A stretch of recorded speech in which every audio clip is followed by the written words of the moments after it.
So with no further ado, please help me welcome our guest of honor at this time. You know him as the voice of Optimus Prime. Help me welcome Peter Cullen.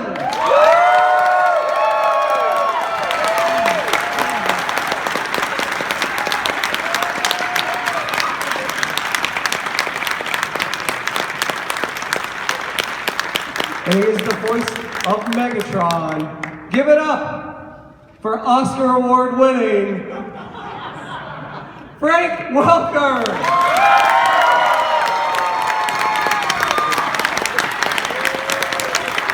You didn't even know what you said.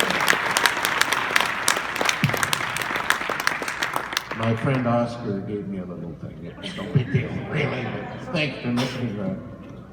Hello.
I quit.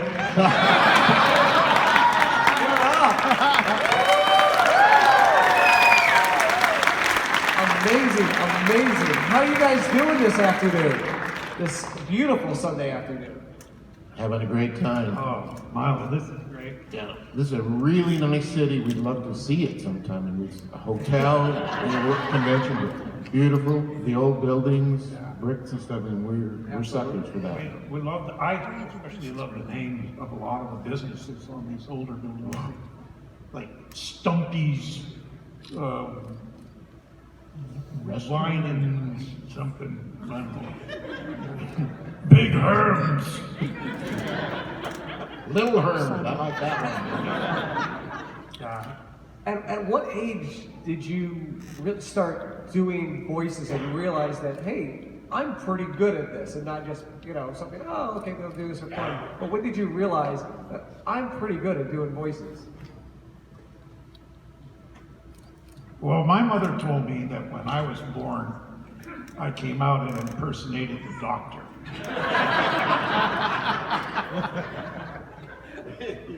It's a boy.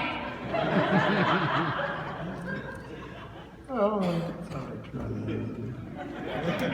that's stupid of me, but to answer that, I had a penchant for doing sounds, and eventually it turned into doing people.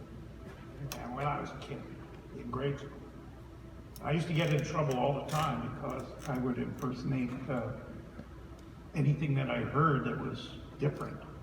And I would do it out loud in the class, and I would always be sent to detention or getting the ruler. And eventually I just started doing it because it attracted a lot of attention.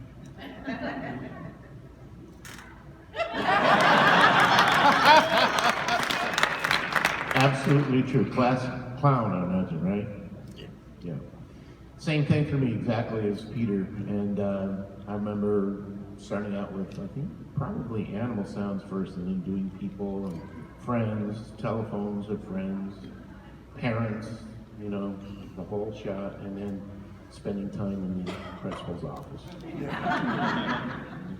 When you're doing something you love, you never work a day in your life. That's right. Absolutely. That's it. So, I've been unemployed for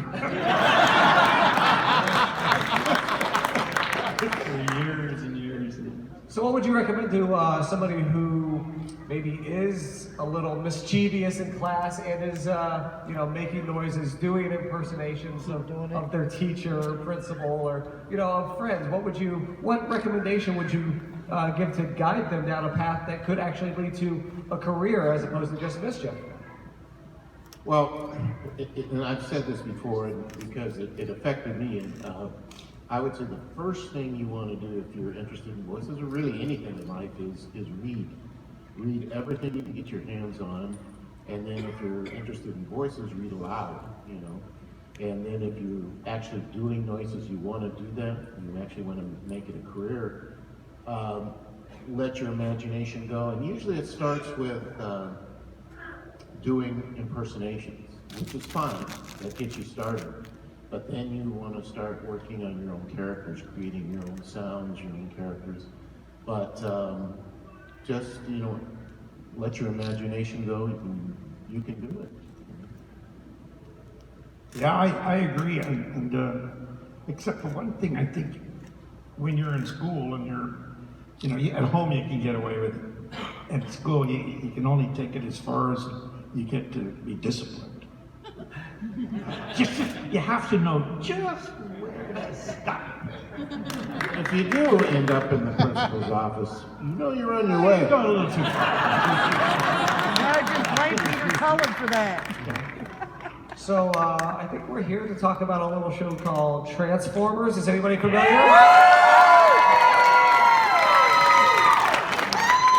So when you were auditioning, or even when you got the role for this Robots in the Skies cartoon, did you think that you would be here in 2020 talking about that show, that TV show from 1984?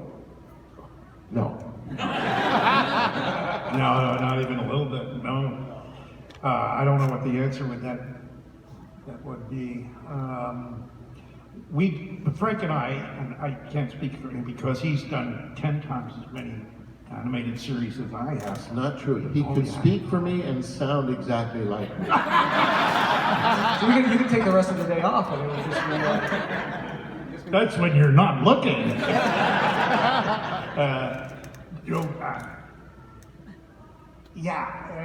What was the question? I love doing that to Peter, by the way. Did you think that in 1984, when you got the role for Transformers, that it would be such a big deal? Or when did you realize that it was a big deal? Yeah, okay. We did so many auditions, and we did so many shows, and some of them would last, and some of them wouldn't. One show I met Frank. My first show that I met him on was Mighty Man and Yuck. Mighty Man was a little miniature superhero, and Yuck was the ugliest dog in the world. So ugly that he had to wear a dog house over his head. Never saw him, just the doghouse. Just a dog.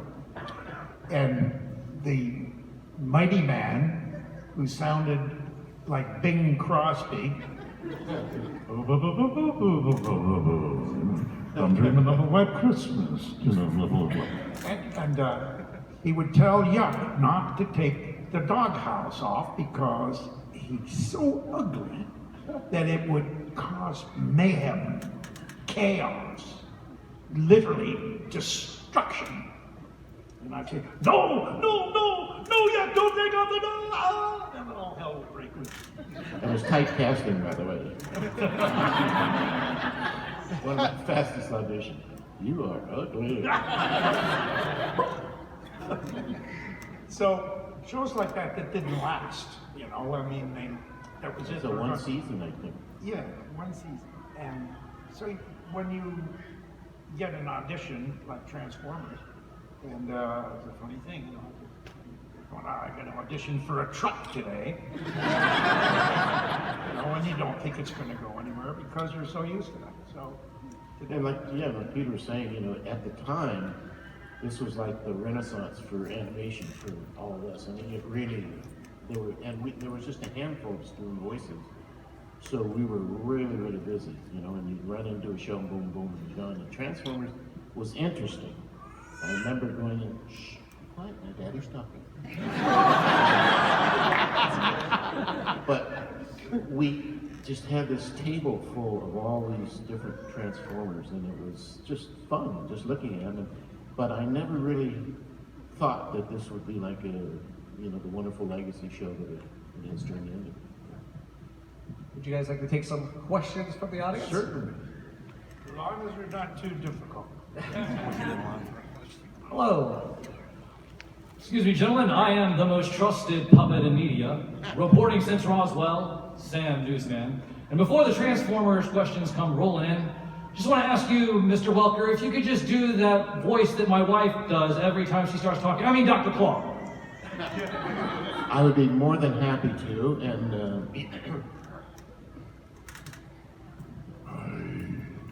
In Dr. Claw, you must find Inspector Gadget and turn him into me. Yes! That's great. I'm supposed to take my wife. Sounds just like her. Thank you so much. thank you. By the way, Dr. Claw might have a slight resemblance to another voice you might recognize. I am Soundwave. Hello. Hi. So, lifelong fan of Transformers. Thank you for being a part of my childhood. Now, my question is, over the years, Optimus and Megatron have gone through many different versions, and although their voices have stayed about the same for the most part, their personalities have changed quite a bit. I was wondering if one particular version, and this goes to each of you, of your characters was your favorite to voice. Well, definitely Optimus Prime for me. And we're going back to the Generation 1, back in the 1984 and 85, before the movie. It was a different time. It was there were fun times for me those couple of years before I died in it.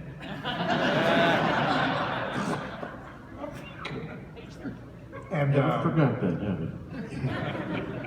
and working with all the guys, Frank and I worked with a whole bunch of guys. We'd all be in the same studio, standing behind mics facing a glass, window, looking into the control room where we would be directed. And they were fun times. They were really memorably fun times. And is that all memorable? Look that up, Mr. Cullen. Okay, memorable. And they were memorable times, and we had so much fun. So there'd be times when we'd be doing a script, and a line would come out, and it would be like a line that John Wayne would have said in a movie like that we had just seen or something. And then, of course, I'd go on and do a John Wayne as Optimus Prime. And then he'd throw in a Gabby Hayes or Walter Bingham. a Walter. Yeah, wait a minute, we get this leg working. So we'd go through a few of those and, create a little excitement in the studio. And sometimes these guys didn't even pick up on that, the director would. Oh, yeah. But then it was there, and somebody said to me one time, he says, "You did John Wayne, that's the Optimus Prime is John Wayne, isn't he?" And I said, "No, but you must have heard that show, But every now and then I'd throw in a character like that.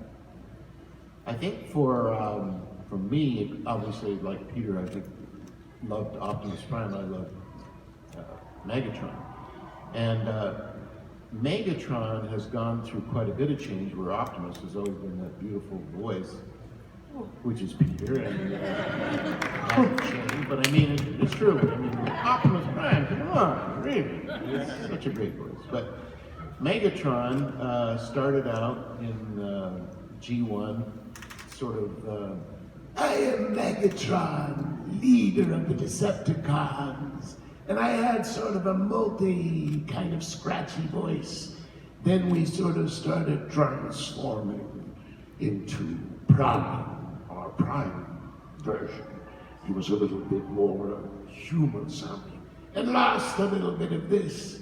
Then we went into the features, and he was Galvatron. Then from Galvatron, we turned back into Megatron, leader of the Decepticons.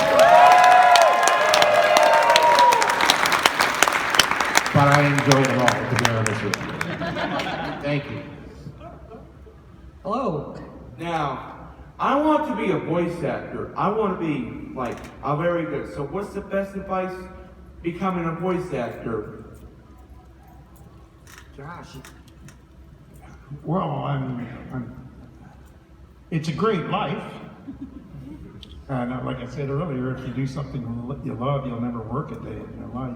It's just fun. That's not always true, but nonetheless, encourage yourself by keeping at it. All right. And never give up. I'll keep trying. Record different voices, you know, listen to yourself. I know you did the voice of Kill Your Shorts. It's monkey noises. Uh-huh. Do it. Okay. You should remind me of my director. But, yeah, Curious George.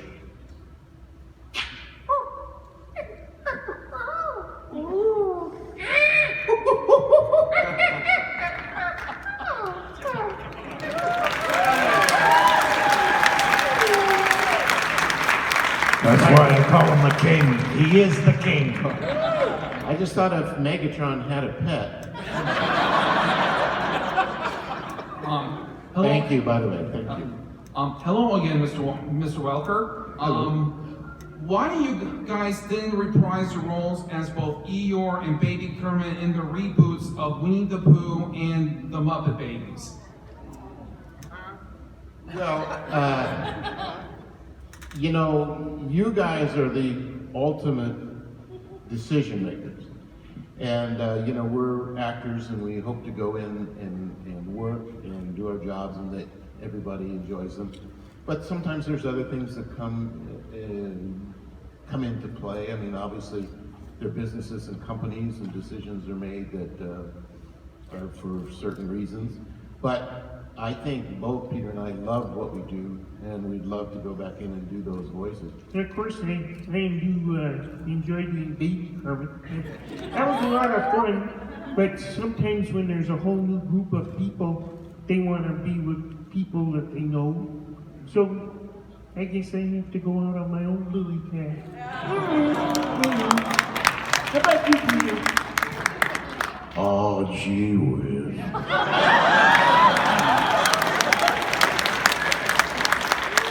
You just make everything sound so nice.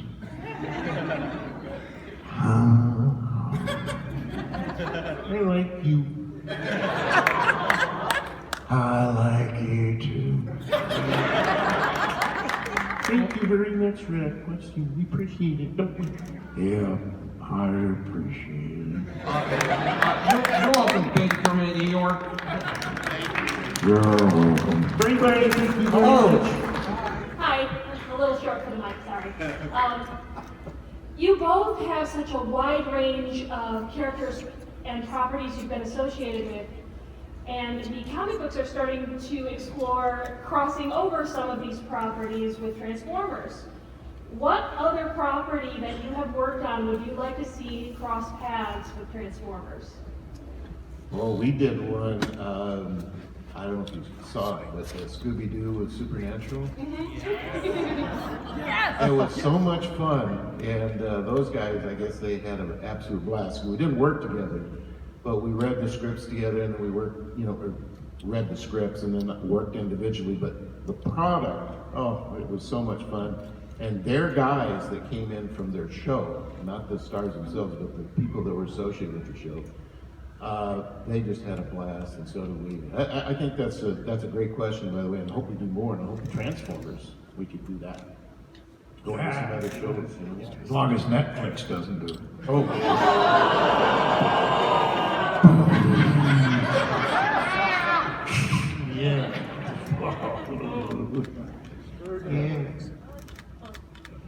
so much. Yeah, thank you. Thank you. Hello. Hi. So while recording, what was your favorite line to say? Transformers? My favorite line? Yeah. Yeah, there's a lot of them. Well, I loved hold on to your dreams. The future is built on dreams. I love that one. I love the Till All Are One. I love that one. And I also like One Shall Stand, One Shall Fall.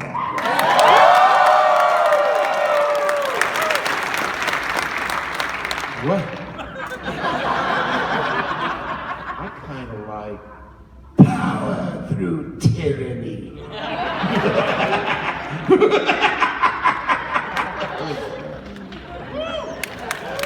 Thank you. Hi, my name is Caleb, and I have a few questions for you. Just one? Do I just want only one? Oh man, okay, fine. Fine then. All right, fine then. I have a few good questions, but I'll just get to the one. If you have any Transformers figures of your characters, how many of them do you have, and which one's your favorite? That's a good question. Because I'm personally a collector myself. Well, I got my first Transformers truck, the Generation 1, the Kenwood, at the truck and trailer. I have that. And I had the Ironhide wagon van that I used to stick inside the truck. And then I kept it in my den. And one day, years later, I went to look for it and I couldn't find it. And then I started finding pieces of it that maybe somebody took it apart and didn't know how to put it back together again. And I think it was somebody who was staying in my house while I was away. And they didn't understand Transformers. They didn't know what it was all about. But I found them all eventually, and I couldn't put it back together myself. But I still have those two, and in pieces. Still, since 1984. I have the, let me rephrase that. I had the P-38, which was, again, a little difficult for me to operate. So I had a little friend from next door, about maybe 3 or 4. Those Rubik Cube guys, I hate them. Do it again! And he eventually ended up with that. And I wish I had it today. But right now, I've just had a lot of the, some newer things that I've received, but I sure wish I had that P-38. That reminds me of with me and my friend. He got some different toys. He'll be like, I don't know how to work this. He'll be like, yeah. Thank you very much. Hello. Good afternoon. My question is for Mr. Welker. How would you go about taking down an inept leader? I'm trying to digest the question. I would think of my friend, Sky. I'm trying to think of some words that I would use to take him down. I would just say, I am the leader. You obey me, or you will be destroyed, and you will have to join the Autobots.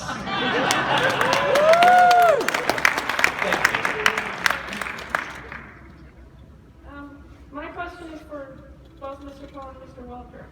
In G.I. Joe, A Real American Hero, you voiced friends in the episode Operation Mind Menace. What was it like to voice friends as the characters Airborne and Flash, rather than enemies as you did with Optimus and Megatron?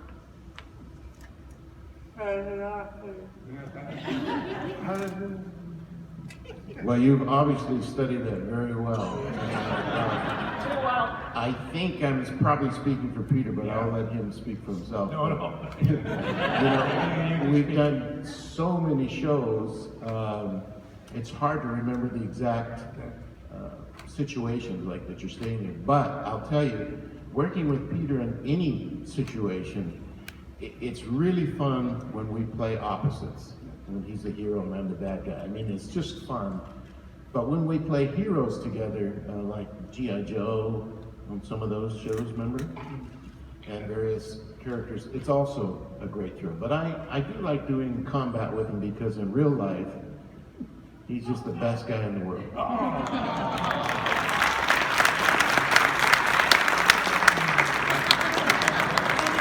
Thank you. Really good on that, by the way. Thank you. I'm sorry. No, don't be sorry. Are you kidding? That was wonderful. I wish we were a little bit more adept at some of those. But no, don't be sorry. That's terrific. You know, there's an encyclopedia for Transformers. It's about this thick. And at Hasbro, there's a design section at Hasbro where they design the toys, and they create them, create the characters. And there's one guy in particular, I forget his name. He knows everything there is to know about the Transformers. And like I said, this book is that thick. So I've been back to Hasbro a couple of times, and I've been in that area and I've looked at that book. And I was amazed how little I knew. I mean the history, the Cybertron part, the primes, there's so much more to it than meets the eye. And we really appreciate people like you that really understand the shows and know the episodes and know the people. I mean, it's very impressive. Yeah, So if I had to write an exam, I'd flunk. So thank you. Yeah, thank you, dear. Mr. Welker, is it true you used to hang out with Elvis? Yep. I will tell you a quick story. Yeah, we did a film together, and for I think it was 6 weeks we worked without seeing Elvis. And he was finishing up a film, I think, either concert. I think he was finishing up another film in Hawaii. But anyhow, so he came to MGM to do this, and we were already running around. And they said, "Okay, Elvis is coming today. Your scene is going to be with Elvis today." And I thought, "Oh, we'll rehearse and everything. So it'll be great." I said, "No. His stand-in will be here. Elvis will be here at 4 o'clock, just before we break to go home." So there was 4 of us, and they were running around, and we were going to carry the suitcases up the stage. A little tiny thing like this, that, in Hollywood, the staircases go up to nowhere, and there's just a little, it looks like a beautiful home, but you open it up and there's nothing there but a little thing that you stand on and you fall off. So we rehearse and take our suitcase and go up and stand on a little thing like this, and then Elvis came. No rehearsal, nothing. I had not met him. We're like this, and Elvis is like, bell rings, pick up our suitcase, and we're running up the stairs, and I'm the last one. So I'm standing right at the door. Elvis was saying, "Oh, maybe I'll see you another time. Let me go take suitcases." Everybody be cool and say, "All right, baby." So all of a sudden the door opens, boom! And I'm like this. And Elvis is right there. I mean, literally my nose is in his chest. I look up, "Hi. What's happening down there, man?" It was good. He looked great. It was nice. It was fun. Thank you for the question. Thanks much. And Mr. Cullen, you're just rad. Huh? You're just rad. Rad, man. I try to make my story a little shorter, but I appreciate it. Hi, gentlemen. I'm Chad.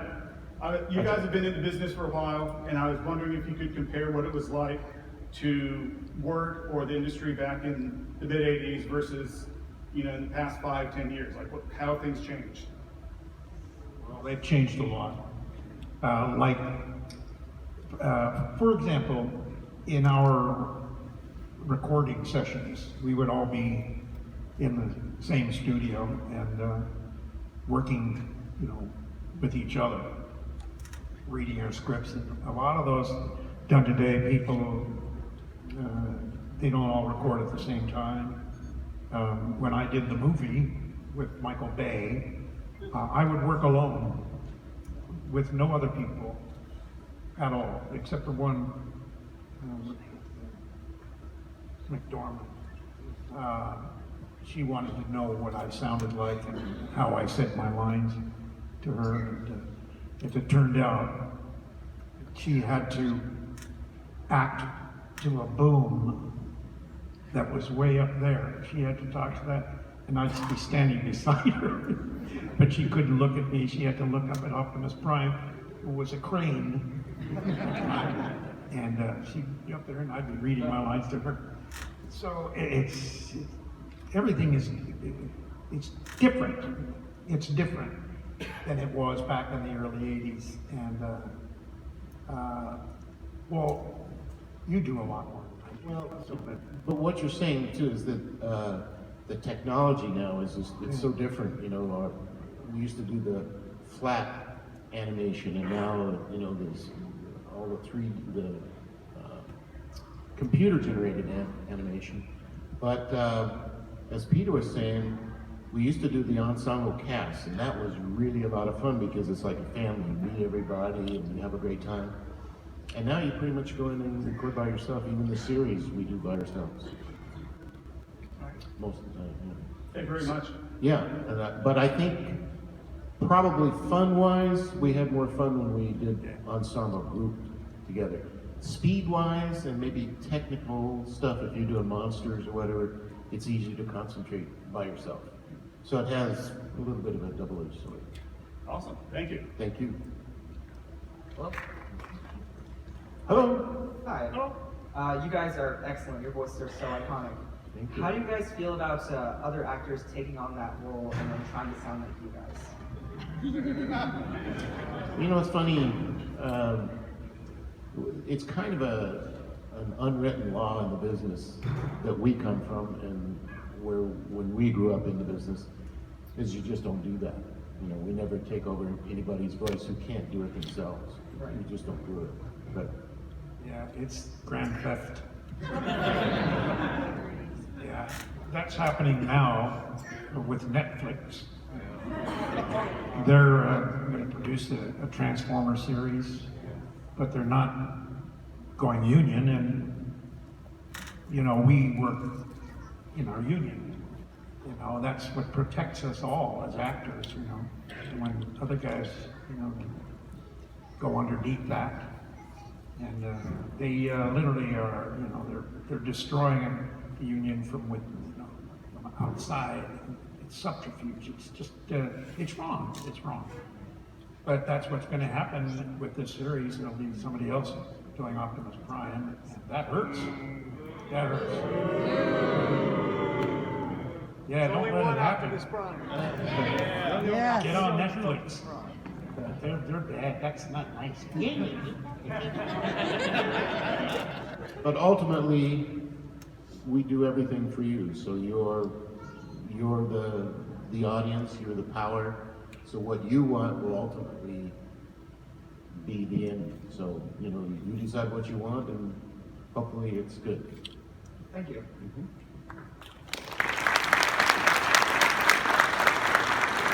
I'll give you an example. The Bumblebee movie.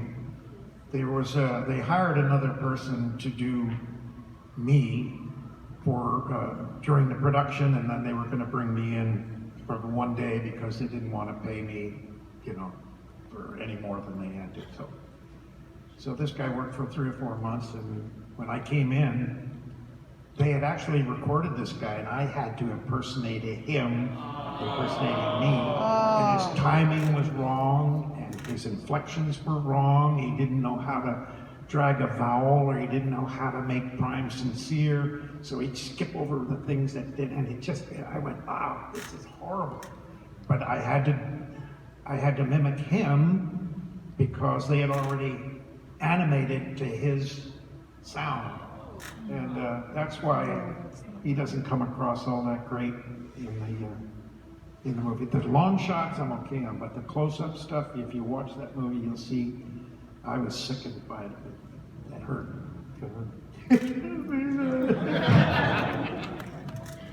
Mine is decently quick. All right. Hi, my name's Karen, and my question is for either one of you to answer. Actors on the resumes put down special skills, and I'm just curious, what is the weirdest special skill you've listed on your resume? And could you actually do that weird special skill at the time you listed it on your resume? Good question.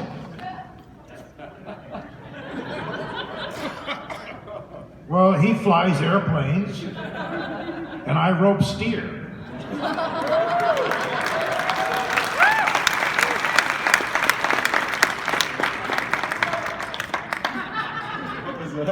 That's it. Thank you. Thank you. First, I'd like to say all hail Megatron. Welcome, Decepticon. In the G1 series, a really entertaining thing for me was the relationship between you and Starscream. So what I wanted to ask was, how was it working with Chris Lott? And I know he's not longer with us anymore. He was also Cobra Commander of G.I. Joe. But how was it working with him? Well, Peter will tell you also, I mean, Chris was, he was a unique individual, and he put so much power, strength, energy into his character that we would look at him, and the rest of the cast is kind of cool and calm and just sitting here, and Chris, and he would be sweating just rivers, you know. I mean, he must have had to drink at least 5 gallons of water just to stand up. But he put so much energy into his character and his face, and I mean, he was just, I'd have to say, a trip. That's, you know, that comes to mind, that he was a trip. Intensity. Intensity, yeah. But he was a lot of fun. We miss him. Thank you for the question.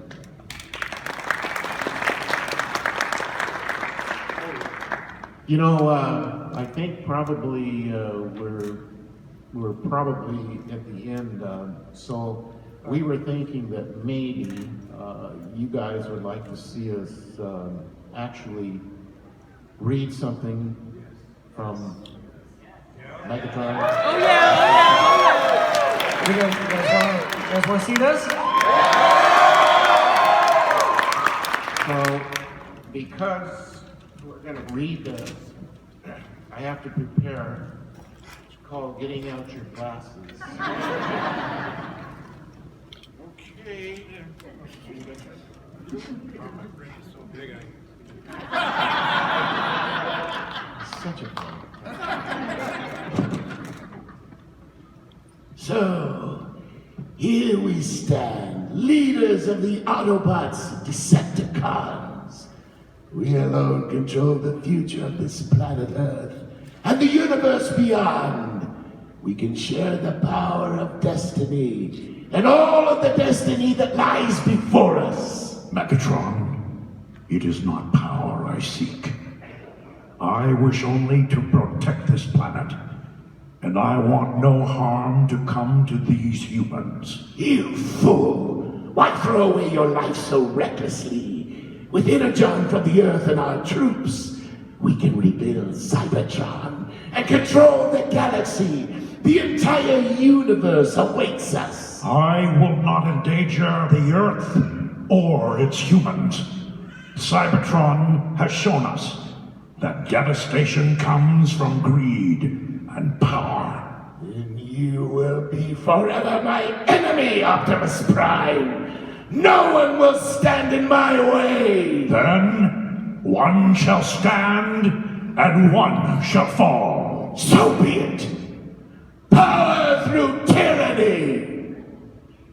I will never give up hope that one day we will all stand as one. Until then, Autobots, roll out!